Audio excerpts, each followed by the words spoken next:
warm weather forecast for your weekend, just as Kootenai County is about to lift some of its flooding restrictions. KXLY4's Jeff Humphrey joins us live at Cedars Floating Restaurant in Coeur d'Alene. And Jeff, it reopened for business today. It is. Water levels here on Lake Coeur d'Alene, Dave, have dropped more than 1.5 feet during the past week, enough so that customers of Cedars can get inside the restaurant without getting wet.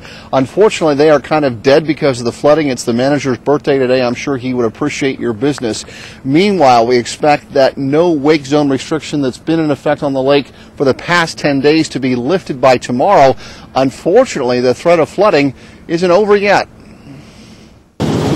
It's hard to believe that after 2 weeks of flooding, after Lake Coeur d'Alene rose more than 6 feet above its summer elevation, that more than half of our snowpack is still locked up at higher elevations. About half of the snow was up there originally has come off now, so we have 50% of the snow left still.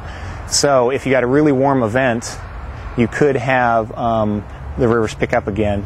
Our flooding was triggered by the equivalent of 9 inches of rain falling on the Coeur d'Alene watershed. However, there is still 19 inches of precipitation waiting to melt in places like Lookout Pass and Silver Mountain.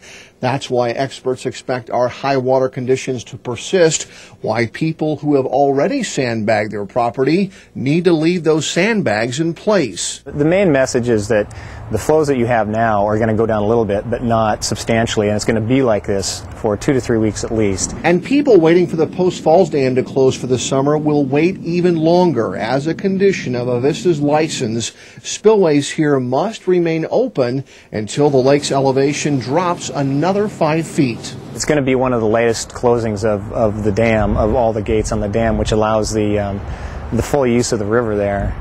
It's probably not going to be until the end of June, right before the 4th of July. So Dave and Robin, right now Lake Coeur d'Alene only has to drop another inch before that no wake zone is no longer in effect. The way it's dropping now, we expect that to occur by tomorrow morning, but we're going to confirm that information for you boat skippers. Mark Peterson will have it for you tomorrow morning at 7 a.m.